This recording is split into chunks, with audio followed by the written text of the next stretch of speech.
Hello, ladies and gentlemen, and welcome to another episode of CookieCast. Today on CookieCast is the darkest timeline. We're talking how the diet's going, I guess. Is that how we phrase that these days? Who knows what the next phase is going to be. And then we're straight into talking birthdays, trips to the zoo, and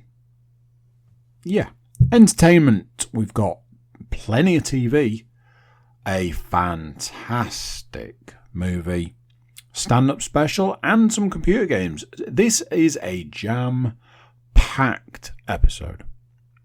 Before we get started, please do consider like, share, subscribe, and comment. Leave a review where you can leave a review. Obviously, the big one, the one that helps us the most, is sharing the podcast around. It's a big help. We really appreciate it. And like I say, it does help us out. So that would be amazing. Right, let's get started. Here we go. This is CookieCast, The Darkest Timeline.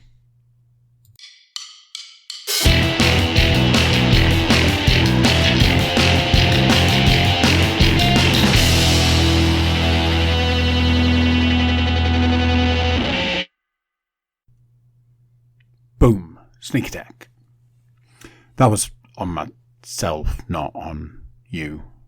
I was sneaking up on myself, which would have worked a lot better if the recording had worked.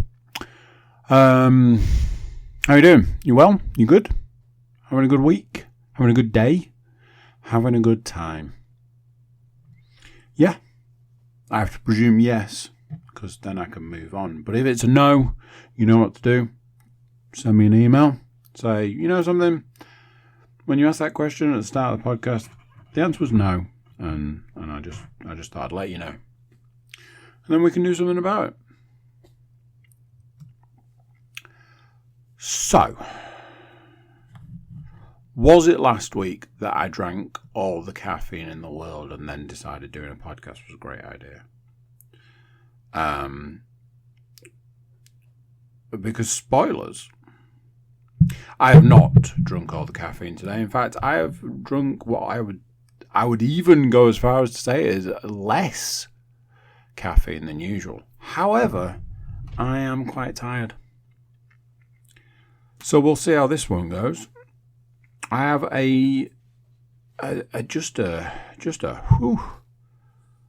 In fact, I've seen something right there that's missing. So let's add that now. Put a little comma in. Started using commas recently. I found them to be quite interesting.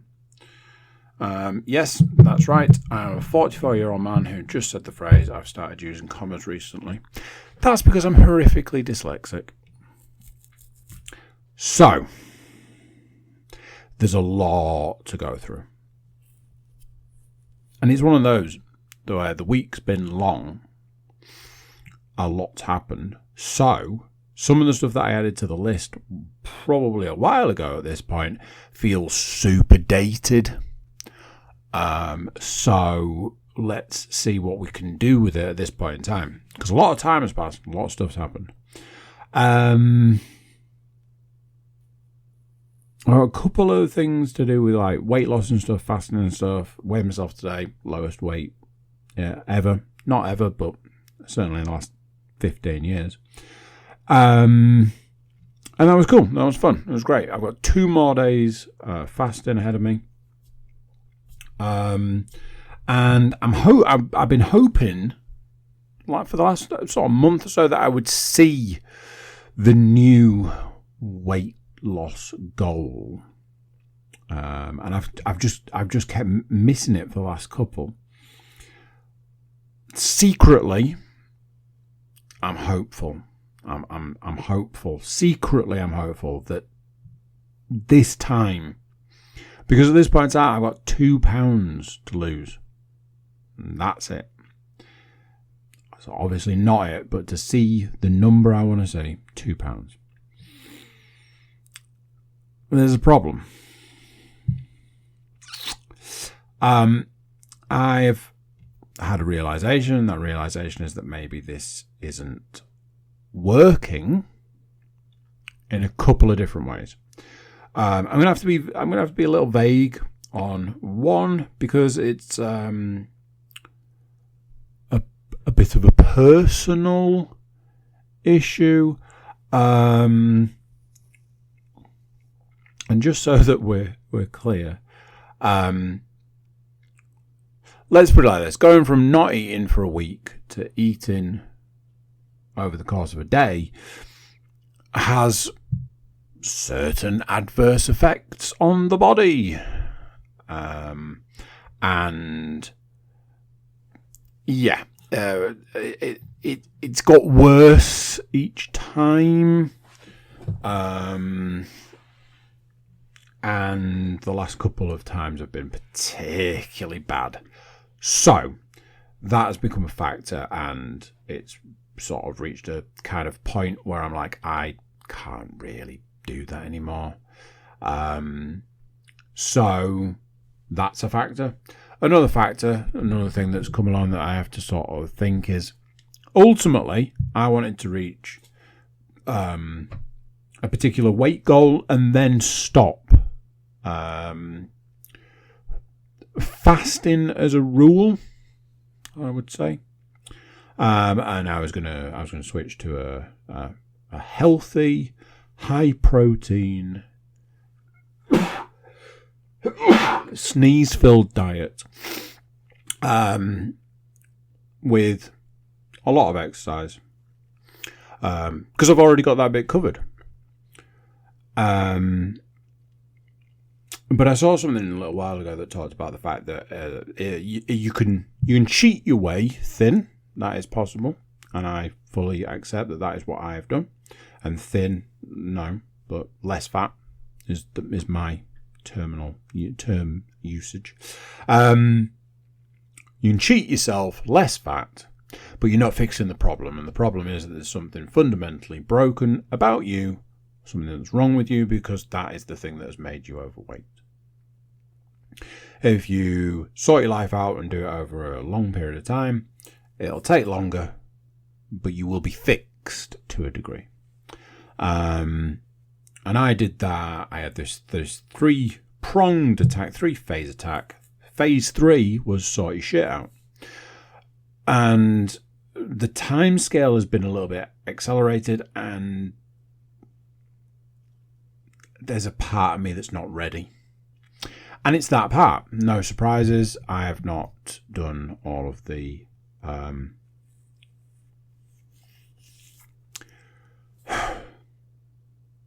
work to fix the things that are broken.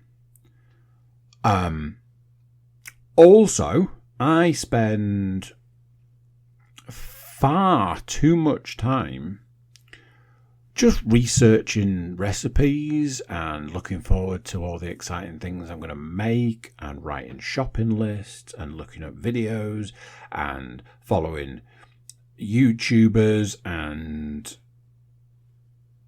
so much of my life centers around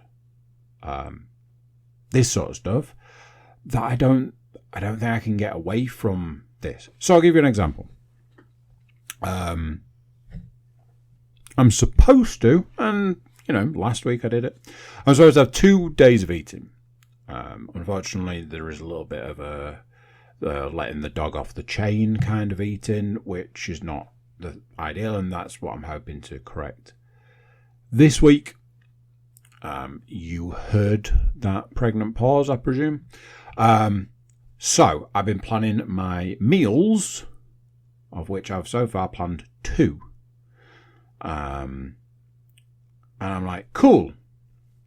The 2 days of eating this week are 2 really unfortunate, difficult, just basically super busy days. One day, I'm daddy daycare, and on the other day, I'm in the office. So, super inconvenient days for eating, or are they? Because realistically, I don't have the time or whatever to dedicate to putting too much effort into eating, so I'm going to have to just get on with it. And that's been the idea.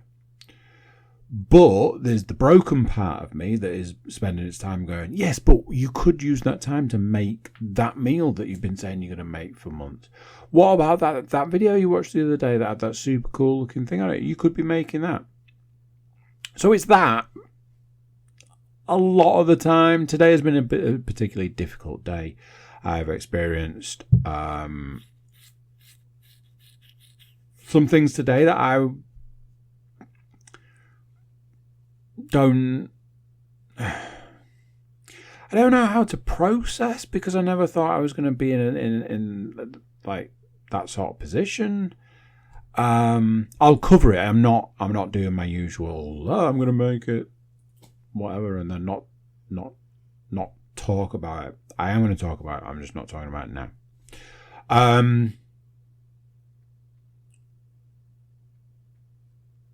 I've absolutely forgotten what I was saying. What was I saying? You can't help me. So there's a part of me that's like, but you could spend your time making these things, and then there's the part of me that's like, yeah, but if you have 2 days of fairly clean eating, then you're not going to put on too much weight over those couple of days. It'll all balance out. That is what I did last week, and I will say this: touch wood, touch fake wood. That's real wood. Here's some real wood. Touch wood. It does seem to have had a better result. But it's things like, I'll give you another example. It's things like I got into a weird broken biscuit obsession. That sounds worse than it is, but maybe not. I'm hoping it sounds worse than it is, but I don't think it does. Ages ago, I saw a bag of broken biscuits, and I bought the bag of broken biscuits because it was something that I used to really like as a child. This concept was a magical concept to me. You get all these different, like, either biscuits or sweets or whatever. You know, you'd go to when there was a Rowntree's factory shop, you could go if you knew a guy and all this sort of stuff. Yeah, all sorts of stuff. It was all, misshapen and all this. And they made a bit of a bigger deal of it these days, but through, like, traditional sort of shopping method. You can go to a Cadbury shop and buy Cadbury misshapes, but they cost an absolute fortune, and ultimately it's not worth doing anymore. So I got this not obsession. Now, this thing about this bag of broken biscuits I opened. They were rather underwhelming. A lot of shortbread, but it seemed to spark a thing. So a little bit later, I saw a box of broken biscuits in a different shop, and I mentioned to Leanne, I saw a box of broken biscuits, and I was obsessed with the idea of this box of broken biscuits, and I wondered what would be in it, like a mystery box, and all this sort of stuff. And then I'm not sure, was it maybe like Valentine's Day or something? Maybe she was like, I got you that box of broken biscuits you were after. And I was like, oh my god, that's amazing. And I expected that there would be like the bag of broken biscuits just in a box. And I opened the box and it was amazing. It was everything you could hope for and more. And this was the thing, it started out as a mystery, and then you opened it and it was amazing. And that, ladies and gentlemen, started a terrible journey down a route of which there was no return. So 3 boxes of broken biscuits later, and I'm wondering why I can't lose any weight. I'm being facetious. There's a lot of they're great for the kids. You can say, you've had your tea or you've had your lunch, and you don't want to give them like something drastically, whatever, sugary or anything, that sort of stuff. You're like, ooh, why don't you have one of my broken biscuits? And I force them to have a shortbread, and then they can pick like a nice one and stuff. It's become a bit of fun. We do it sometimes on a lunchtime, or even sometimes after tea, or it's just there. And my son was a little bugger because he'd be like, yeah, but I can see that box of biscuits there, so I want that box of biscuits. All of this sort of, it just became a bit of a thing. The part of me that is broken goes, oh, it's broken biscuit day on Wednesday, isn't it?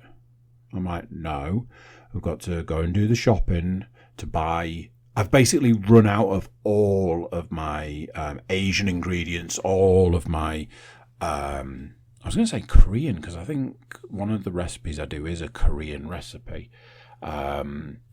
Just like, you know, all your like soy sauce and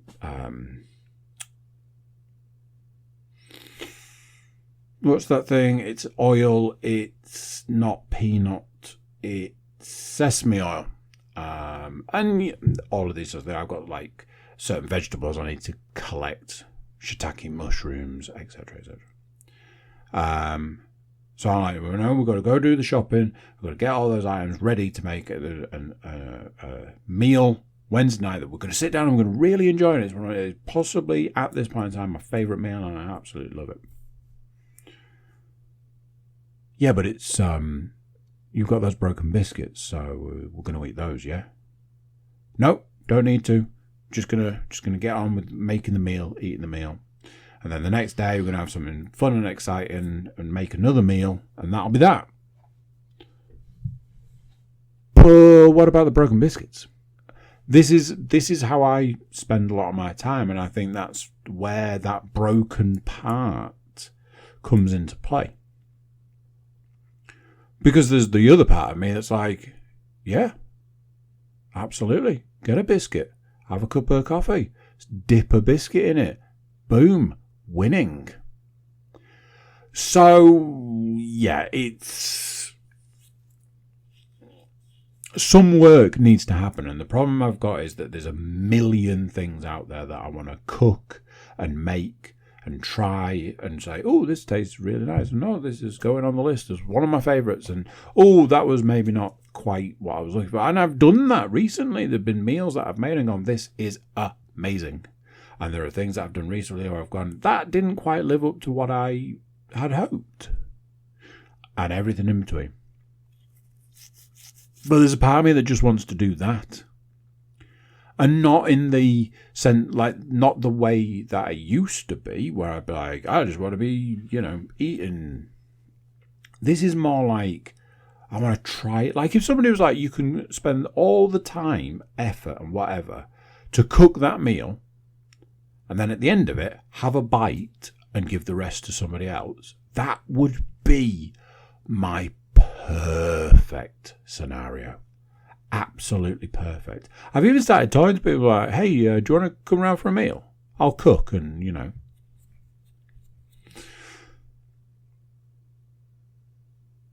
My other concern, and one that's become more apparent over the last few weeks, is if you lose 14 pounds in 7 days, which is about what it is. I've been through this many times. You've got 5 to 6 day 1, 3 to 4 day 2, and then it's about 2 every day up until the last 2 days when you're looking 1 or even less. It all evens out, it all averages out. It's about 14 to 16. But that's if you eat for 2 days. If you eat for 3 days and you do it fast for 7 days, then it's all off. The numbers are off. So that's why I'm really trying to focus on the 2 day at the moment. And it's all great. It's all wonderful. £14 on, £16 off. So the math works. What's happened recently is that it's £14 on and £14 off. And that was the one thing that I was trying to avoid, because that means that for 7 days I am wasting my fucking time. So I think I might be at the last gasp of this. Yes, as of today, I am my lowest weight. As of tomorrow, that might not be the case. There has been a thing a couple of times where I've got to those last couple of days and I've actually put a tiny little bit of weight on. And that could happen. And I might not see the goal. And then it kind of drops into that. What's the point? I guess we'll find out next Monday, won't we?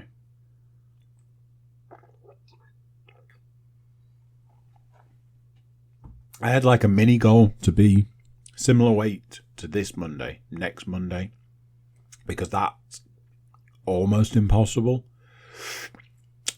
So, like a mini goal. We had a birthday in our house. It was off to an absolute flyer. Corker of a start to the day. My eldest daughter sent a text message to Leanne to pass on to my youngest daughter as it was her birthday.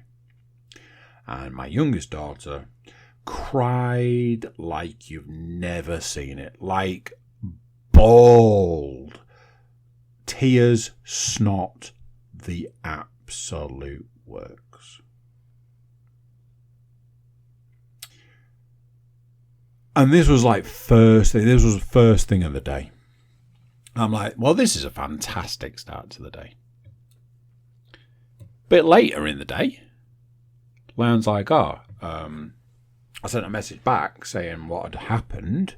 I got another message, and now I'm crying. I'm like, fucking Jesus. By the time I saw my eldest daughter, I was like, hey, maybe, don't upset everyone in the house with your lovely messages in future. I've said this before, and I think it's just a thing now, but I just can't do birthdays. I've really had to analyse it this time, and I just can't do them. I don't know what it is. I wish I could go back and think what was the point where I went, nah, other people's birthdays, just not for me. And then try and work on it and correct it and make it better, but honestly, I was in a terrible mood. Was that because it was someone's birthday, or was that because somebody decided to get up at 6 a.m, come and get into the bed and put their cold, horrible, tiny little icebox feet on my back for the next hour? Is that the start of the day on a day that you know that you're probably going to struggle a little bit? No. Personally, no. And I felt bad, and I tried in places, and I was like, I need to make the effort, and I've said this before, I know I have, but another part of me that is broken. Because, you know as well as I do, come my birthday, I'm going to be expecting everybody to be bending over backwards and, yes sir, no sir, bowing down and all that shit. And then I'll be kicking off because it won't have happened, and what a fucking state. What an absolute state. So, we had birthday, which she had to go to school. So, that was kind of that for her. A couple of presents, then off you go to school. Come home in the evening. I'll come and get you, and we'll bring you home, and you can open some more presents and spend time with your siblings, and have a nice meal and all of this. And that was that. That was like the day. And off she pops to bed. Because of the proximity to like the weekend and stuff, managed to arrange it so that she could have her birthday party on the Saturday. And everybody was going, and we all got in the car and we went and we got there and got in and set up and all this.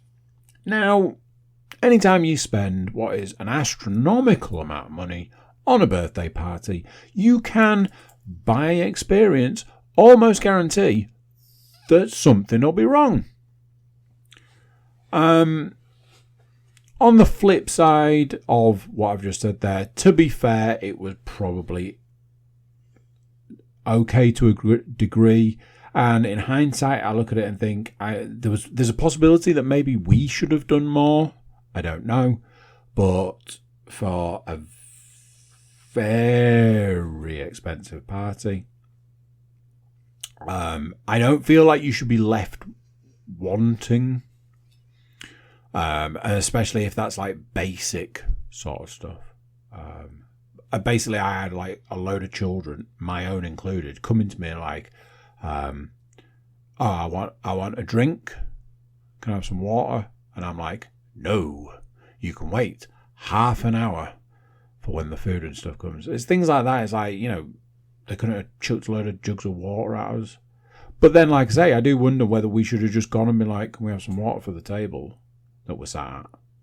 So that when these kids come and say they're absolutely gasping, we can give them some water. Anyway.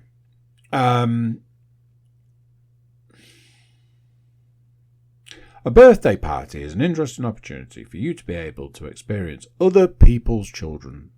And as it's sort of covered in an episode of Scrubs at one point, and it's always stuck with me, other people's children are not your children. Because your children are perfect. Your children are wonderful. Your children are... You hold them in such high standard, high regard. Because when you're at home, you're like, my God, this child's a fucking nightmare. Oh my God, I can't believe this has happened. Oh, this child's done that. Oh, and then you go to a birthday party and you go, my child is a fucking angel. Because other children, holy shit balls.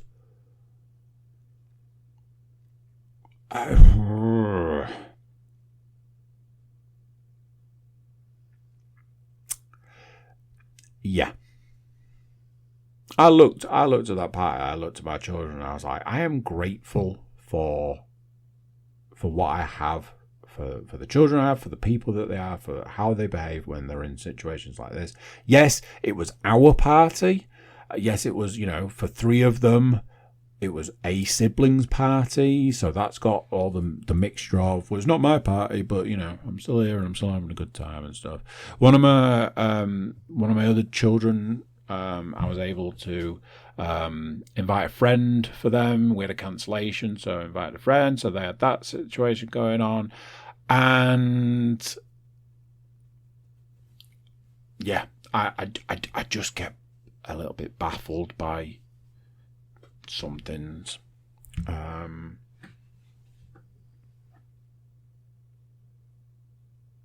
Yeah, there's a lot I could say, but I don't think I'm going to. I think I'm just going to leave it there. I'm just going to say the party, looking back, yeah, good time. It was enjoyable. Kids enjoyed it. There you go. Let's leave it at that. And that was that. But it wasn't, because it turned out it was a birthday weekend. My young child has already become a 40-year-old woman and apparently needs many days of birthday. So, day 3 of partying like some sort of rock star, we went to Flamingo Land Zoo. Turns out last day before they open the park properly. But you can go to the zoo. I think you can go to the zoo throughout the off season. There were a few rides running, and there was the zoo. So off we took ourselves to the zoo. If you're wondering, is it possible to get a 7-seater vehicle to leave the road? The answer is yes, but you need a series of things to happen. One, you need a bridge. Two, you need 60 miles an hour. And three, you need a distraction. I'll give you an example. That example would be, oh, look over there, you can see the roller coasters from here. Oh, yeah, you can. And I can see that car that is coming in the oncoming lane that I'm about to crash into. Because, we tried to hit the stratosphere on that one. Just in case you were wondering. So yeah, we went off to the zoo. We went off to see the animals. There were some rides and stuff. Flamingo Land's a weird place. I imagine it makes a lot of money. And it's been there for as long as I can remember. And I've been many times. I think I got lost at Flamingo Land when I was a child. It was a source of great amusement for absolutely no one. I imagine it makes reasonable money. And as a amusement park / zoo, I imagine it has quite a high cost of upkeep. But then it does seem like there's a deficit between those two things.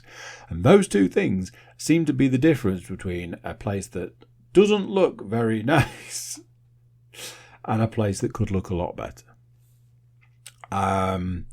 Also, once upon a time, we went to Yorkshire Wildlife Park on the hottest day in history. I probably talked about it at some point. Hot as balls. There were no animals because they were like fucking hot as balls. Even the ones from hot countries were like, nah, mate, I'm good.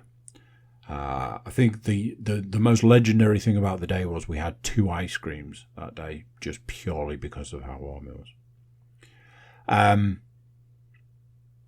However, going to this zoo, we managed to hit the complete opposite. It was freezing and raining. Had the same effect though, no animals. Or so we thought. I think the animals were having like a Sunday lion, because everywhere we went it was like, no, there's no animals here. And then when we went like kind of round again-ish, animals everywhere. Saw some absolute corkers. Hippo. You want to get yourself down there and see a hippo? Great time. A couple of tigers. All sorts of lemurs, wallabies, kangaroos, all sorts. It was great. There was a whole baboon situation. There was these baboons. My daughter was like, the guy that was doing a talk, explaining about baboons. My daughter's like, he said, did anybody have any questions? We were like, yeah, he did. She was like, I've got a question. Well, she took herself, she asked the guy about why they have pink bottoms. And he gave a very interesting answer.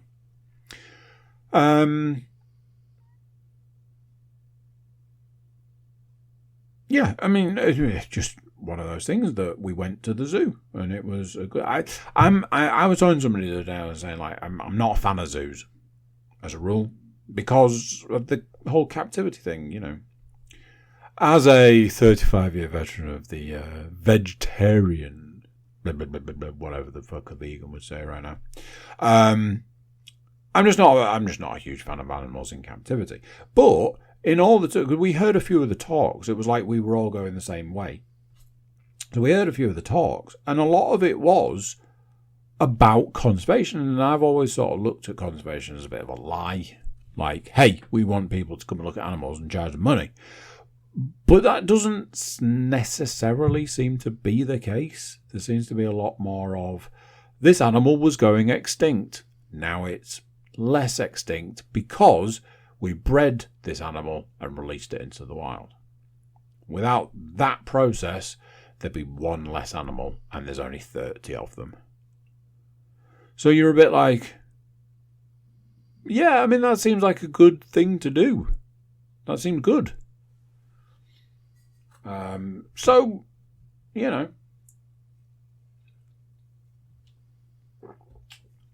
learned some stuff about some animals, saw some stuff. Kids enjoyed it. I'm pretty sure the adults enjoyed it. I went on a helicopter ride thing with my little people. And yeah. Driving back. Now, obviously, we've had an experience where we've all nearly died or taken off. One of the two. So everyone's like, oh, Daddy, make sure you mind that bridge, won't you? And Leanne's like, yeah, just, obviously be aware that bridge is a lot closer. Leanne's mum's like, that bridge is like literally around the corner. I'm like, I've got it. There's a bridge. So we're approaching the bridge. Everybody's on tenterhooks because the bridge is coming. And as we approach the bridge, there is a sign that says, warning. Oncoming vehicles will appear on the other side of the road. And all we were saying, and it was like, can you imagine the faces on the people that were in the car in the other lane when a giant vehicle came sailing over the bridge, heading straight for them? I bet their lives flashed before their eyes in that moment. Yeah, it was intense. Spoilers, going over that bridge at 30 when that road is a 60, also more than enough. So just watch out for that if you decide to go to Flamingo Land anytime soon. Finally, I think I might have mentioned this. I don't know whether I should be mentioning it. It might be a personal matter, but Leanne took herself off to the hospital today. That is a lie. Leanne's mum took her to the hospital today so that she could have her operation that she'd been waiting 2 years for. What this meant was it was Daddy on duty all day. And by that, I also mean I had to fit in work somewhere along the line. So, I have never experienced something like this before, but my morning was this. Right, guys, we've got 25 minutes until we need to leave the house. And then I'd go and do something, and I'd be like, right, guys, we've got what the hell? Where did the last 10 minutes go? I've done one thing. I'm like, obviously, I'm trying to feed children. I'm trying to feed animals. I'm trying to do all of that and get us out the door at the right time. And every time I looked at the clock, time had evaporated. To the point where I was like, we need to leave now. I hope you're all ready because we're going. Insanity. I went to work. I went to the office and it barely registered on my radar. I went, I worked, I had a meeting, I did a training session, I worked, I left. And it was, no joke, it was the smallest part of my day. Just coordinating the rest. Insane to just get all of those moving working parts. I had to have like 2 conversations with 2 separate people this morning. One of them was one of my children and the other was a dad from school, where I was like, anyway, I'd love to stop and chat, but I gotta go because I've got to get into the office in 10 minutes.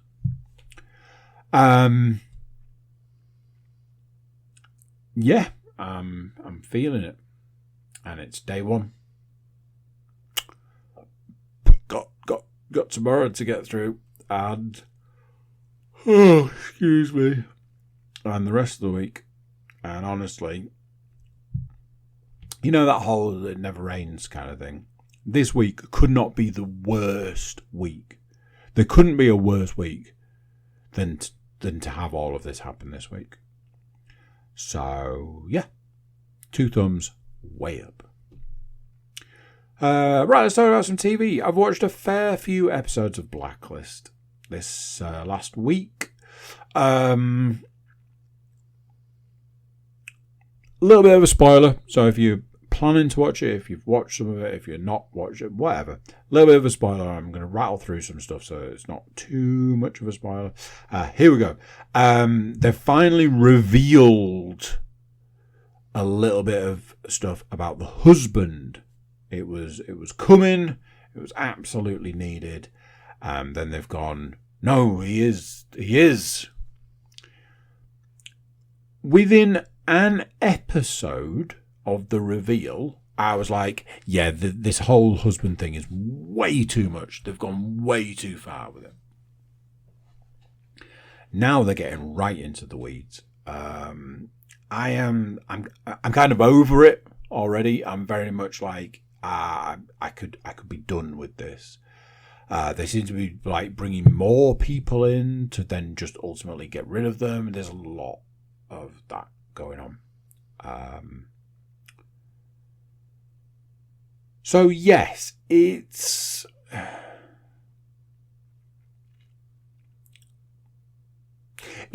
bit weird at the moment. Like, as a TV series, it's very much like it's all over the shop, and we're drawing to the end of series 1. We watched episode 18 this evening, which is a real mixed bag. So yeah, I have been watching on the treadmill. Now that I've finished Invincible, I've been watching series 2 of Tulsa King. Thoroughly enjoyed the first series, so I was looking forward to getting the second series, but they were doing you can only watch it if you subscribe to some nonsense that's going to charge you a fortune to watch TV. Bullshit. Eventually, it went on that you could purchase the series. I think I mentioned last week it was like 15 quid for 10 episodes. I was like, that's £1.50 an episode, and that's a bargain if you compare that to what I used to pay for coffee, because I've kind of kicked that situation to a degree. Let's move on quickly. So I've watched episode 1, 2, and I think maybe 3. Right. Remember this when I say this. Remember this. Frank Grillo is in Tulsa King season 2, and he's basically becoming like this season's bad guy. There is another guy. You're going to make me look it up now. There's another guy who I can never remember the name of, and when I see it, I'll be like, of course it's so-and-so. MDB. Other internet things don't exist. Honestly, where else would you go to find out about movies and TV if it's not IMDb? Just wondering. So, where? Oh, Topcast.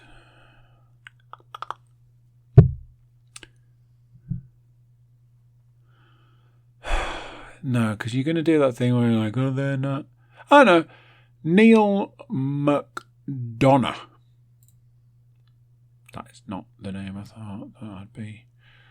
Known for Minority Report, Captain America: The First Avenger. Oh, yes. He's one of the squad. Yes, I was like, who the hell was he in that? But yes, he was. He was like the big guy in the squad. Okay, so that's that. So these two are like the two bad guys of the series. Like I said, make a note of Frank Grillo. This isn't the only time he's going to be in it. Like I say, I have really enjoyed this series. It's like, you know, when an actor that you've followed for many, many years gets like another go at things, you know, a TV series, whereas Stallone's been known more for the movies, and, you know, And it's kind of a lot of fun. It's got that gangster feel to it, but it's got a bit of comedy to it. It's got a bit of, bringing that gangster feel to the modern day and those trials and tribulations of the modern day. They've kind of done this thing where they were like, oh, we've got this thing hanging over from series 1, but we don't really want to give it much time, effort, thought, whatever. So they've just rattled through it. So Dwight had been arrested. He was looking at 20 years in prison. He'd just come out of prison, all of this. But they've basically gone, oh, there's the quick and easy way to sort this out. It was a way to end series 1, but we don't need it for series 2. We've got these 2 really good bad guys. We've got a third bad guy sort of waiting in the way, and all of this sort of stuff. So let's just do that. We don't need this. So they got rid of it quite quickly. There has been an issue. And this is a me thing, not a TV series thing. There was a point in time where you've got Sylvester Stallone one side of a table, you've got Frank Grillo the other side of the table, and they're having a mean, what I would call a mean off, where one of them's saying the mean thing to the other one, and the other one's saying the mean thing back to the other, and they're taking it in turns to be as mean as they can. And all I could see was Sylvester Stallone and Frank Grillo. And I'm like, part of a TV show, you're supposed to be immersed like you would with a movie. You're supposed to believe the character. You're supposed to, and it just felt, to me personally, this is not a thing for the show per se. For me, it just felt like one actor sitting across from another actor, saying their line and trying to be as mean as they could. And it was a bit like, this is the problem you've got when you repeatedly use the same actors over and over and over. Eventually, they just become Sylvester Stallone and Frank Grillo.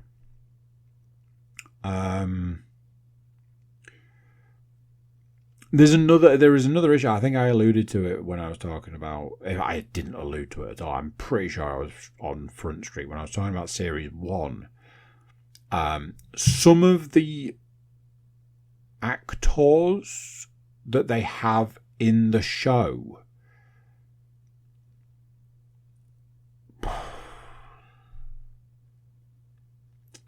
I don't know how to word it without just saying what I mean, but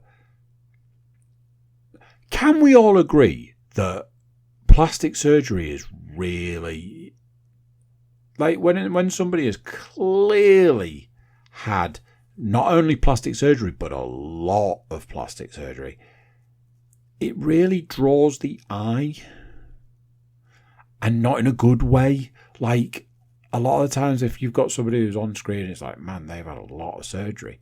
That's all you're not listening to what they're saying. You're not taking in the context. You're not absorbing any part of the scene other than you're looking at them and you're like, wow, that's a lot of plastic surgery. There was a scene, there was a party, I think it was in like the first episode of series 2, and I was like, fuck, bro, that's a lot of surgery. To the point that it's quite off-putting. You're like, oh, jeez. So, yes, that there are just these like little sort of things. I am enjoying it. I am looking forward to seeing where it goes. You've got this sort of mixed bag of, you've got these multiple bad guys that all seem to be working against Sylvester Stallone's character, but Sylvester Stallone seems to be picking up more people for his side of things. I have a feeling that it's going to kick off a little bit because there's been a bit of violence. So yeah, looking forward to seeing where the series goes. I might have watched the third episode, I'm not sure. I might have watched it when I was on the treadmill at 12 o'clock last night. So I might be 3 episodes in, but I might be 2, like my notes say. So there we go. So I know what you're thinking. Andy, did you watch a movie this week? Oh, why, yes, I did. I did watch a movie this week. In fact, me and Leanne sat down to watch a movie. It's a bit of a weird one at the moment. Yeah, you can't do it all. You just don't have the time to do it, or you're either watching X number of episodes of The Blacklist or you're watching a movie. You can't watch both. Apparently we managed to fit the time in to watch a movie, and we were rewarded by one of the worst films I maybe have ever seen. And I paid good money. So, a little while ago I saw a trailer for a film called Werewolves, starring Frank Grillo. There was this big deal made about the fact that they used practical effects for the werewolves, and I went, I'm in. That's all I need to do. I'm in, because I love a good practical effect. We rely far too much on CG these days, when you can do it better with practical effects. I was in. It looked cool, looked fun. It had a bit of a silly storyline, etc. We sat down, we put it on, we started watching it, and very quickly in the process did I realise that I had made a terrible mistake. Terrible. And I had purchased a film without looking up too many reviews or even any reviews. I went, that looks good, I'd like to see that, I'm going to buy it, and I paid not a lot of money for it. There we go. Fuck me. Yes, the werewolves were done mostly with practical effects. That doesn't explain why they looked a lot like Critters. You know the movie Critters? They looked like Critters. But in werewolf form. It was so baffling. They had this super cool effect where their eyes glowed orange. And I was like, that's cool. And that's about all that's cool. There was so many plot holes in this film. The female lead, I'm pretty sure, I did end up looking her up, and I'm pretty sure all she's done is TV acting. And I can only presume in her TV career, she's never had to cry on film, because she can't. There was another female lead. I don't think you can have many female leads. There was like 3-4 main characters, 5 main characters. I don't know.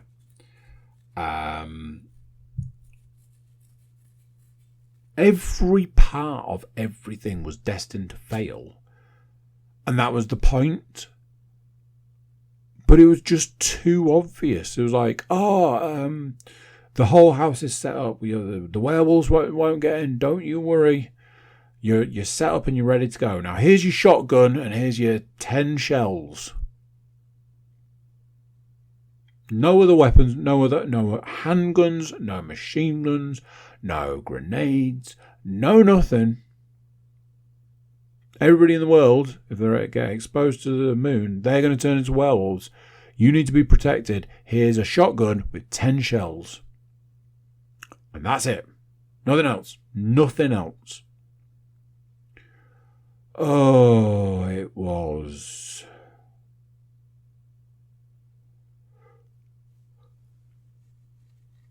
I was ready to turn it off after 45 minutes.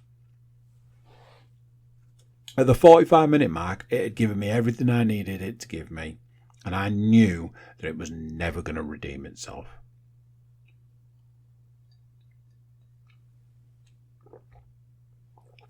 They killed off a character. Spoilers, by the way, because you're definitely going to want to watch it. They killed off a character by having them survive this big werewolf encounter. And then they got killed off. And that was it. That was the end. And it was such an anticlimax. This person's been in the film the whole way.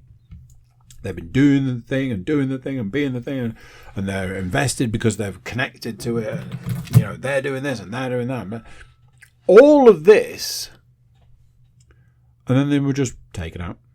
Also, we're supposed to believe that Frank Grillo was the guy who was going to invent the cure for werewolves.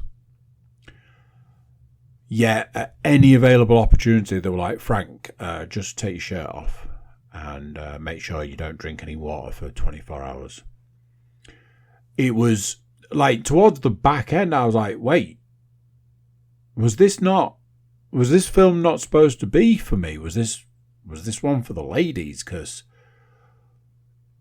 aggressive Frank Grillo shirt off action.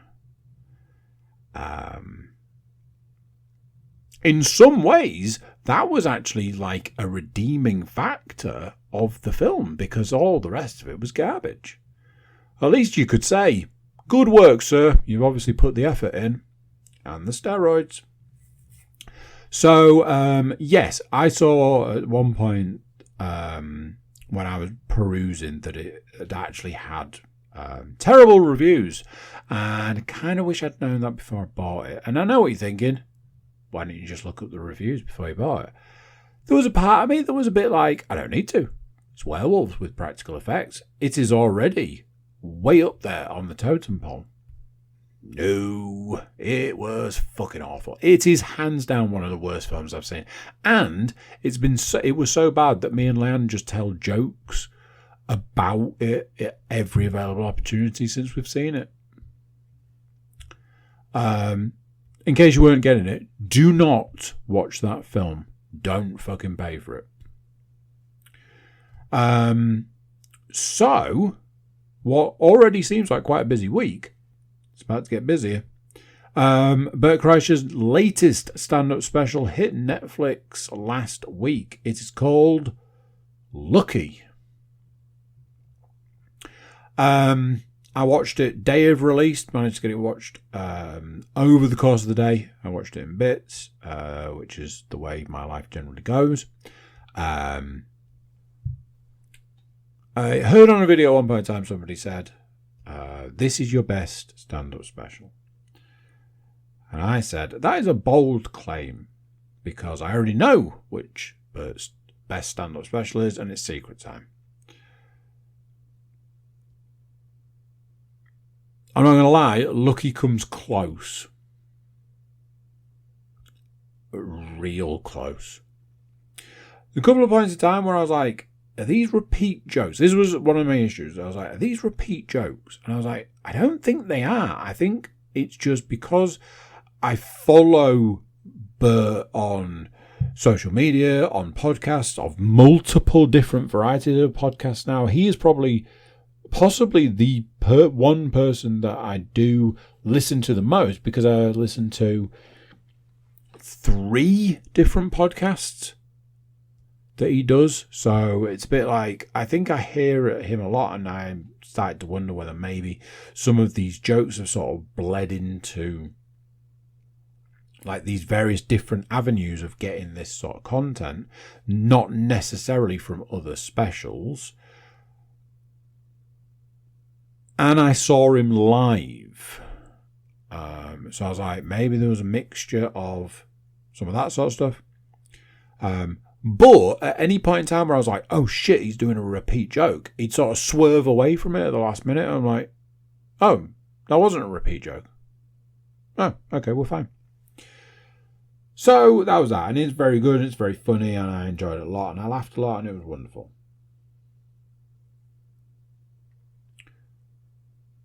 Right up to the end. And at the end, I was like, you son of a bitch. Because for as long as I can remember, I always wanted to be a gangster. No, for as long as I can remember, as far as like Bert Kreischer is concerned, but it's just he's the silly comedian. He's the fun, you know, shirt off, a little bit gross, having a laugh, having a great time. There's not a lot going on behind these jokes. Well, either Bert got real good, or maybe he was always this good and just decided to use his powers for, I don't know, good or evil or both. I don't want to spoil it too much, but Bert uses a phrase through the entire special. Cry laughing. It's overused. Cry laughing, cry laughing, cry laughing. To the point that the last point in time he uses it, I was like, dude, you're using that phrase too much. Little did I know that it was actually a psychological trick, because the last sort of story that is told, you basically watch it whilst laughing through tears. Brad Williams did a stand-up special a little while ago where the last bit of it was him basically crying on stage. And it hands down makes you cry. It's like one of those, you're like, holy shit, man, this is not what I expected. I even reviewed it and said, didn't expect to be crying from a stand-up special, yet here we are. Fuck, bro. That special, Jesus, he's done it so well. The moment he makes you cry, it makes you laugh. The moment he makes you cry, he makes you laugh. For like the best part of 20 minutes. It is perfection that makes you hate yourself and hate him at the same time, whilst also feeling better about yourself and life and nothing all at the same time. It's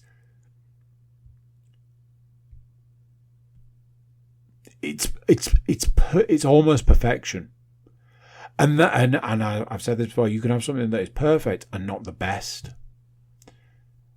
And there's an element of that. There's an element of the comedy isn't... I'm not saying to you, this is the absolute best comedic. What I'm saying to you is, it's fucking genius to make you laugh and cry at the same time. It invokes a different emotion. And it's amazing. And honestly, I absolutely applaud what has been achieved. There's been quite a healthy gap between when the special was recorded to when it was released. And that does seem to come out. It does seem to be like the stories that are being told. If you follow along, you're like, man, that happened a long time ago. So to be talking about it on a special that's just come out now is a bit odd. But if you think about like where it was recorded, where it was released, etc., you're like, yeah, okay. Like I say, I absolutely, standing ovation, hands up, applaud that stand-up special. It is absolute chef's kiss. It's a beaut of a special. Bearing in mind, I watched Bill Burr's the week before and was like, yeah, it was great. I'll watch that again at some point. I have already watched Burt's special again. Finished it off this evening with Leanne, where I got her to watch the bit at the back end. So yeah, if you like a bit of stand-up, if you like Bert or anything like that, give it a whirl. It's fantastic.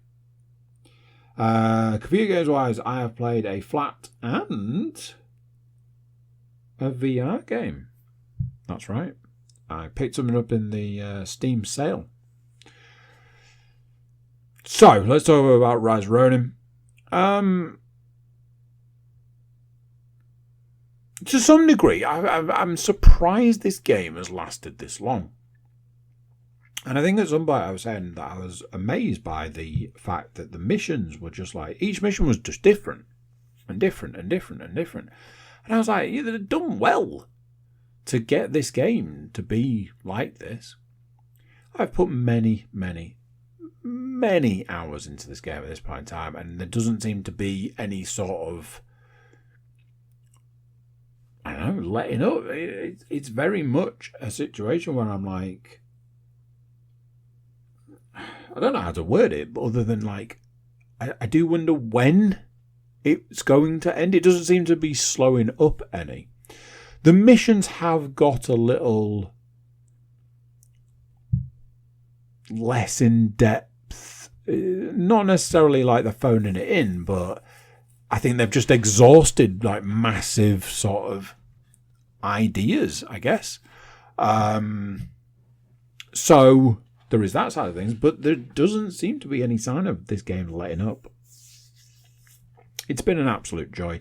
I did see a thing earlier where I could have picked it up for the PC. Quite cheap. I was like, oh, that's interesting. And then I had to Google it. It was like, do not buy this game for the Steam Deck. It does not work. I was like, then I won't bother. So, yeah.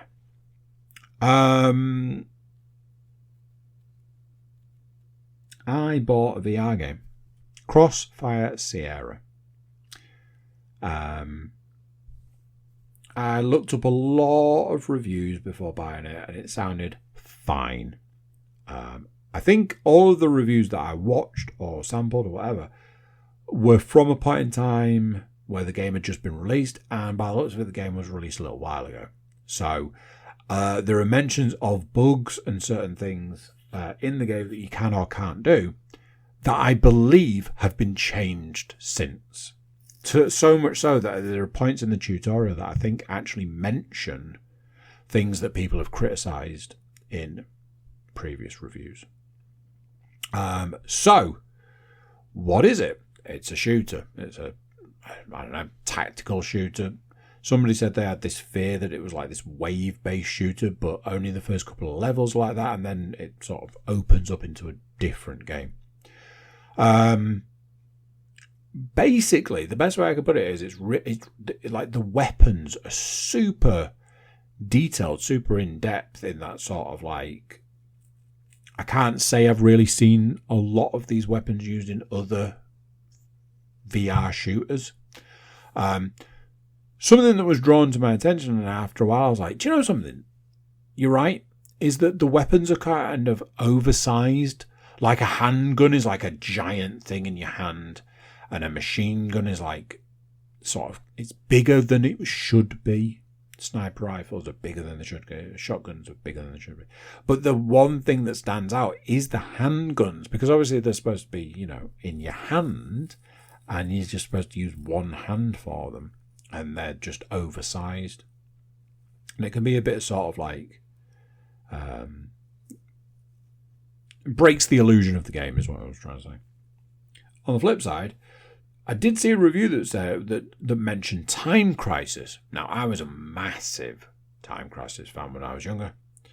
And having played this game for a little while, I'm like, I see what you mean. It has that 90s light gun feel to it that's then been dialed up and thrown at VR. So, I get it, and I'm actually kind of here for it, and that's why I'm like into it. It does have that sort of a little bit of nostalgia to it, where you're like, maybe this is what's been missing from my life. It's fun. Like the missions don't last a super long time, so you can just blast through mission after mission after mission if you want, or you can just play a few, pick up, put it down, that sort of thing. I know I was playing it last night. It has seemingly got a little bit harder. It's a little bit harder to play these days.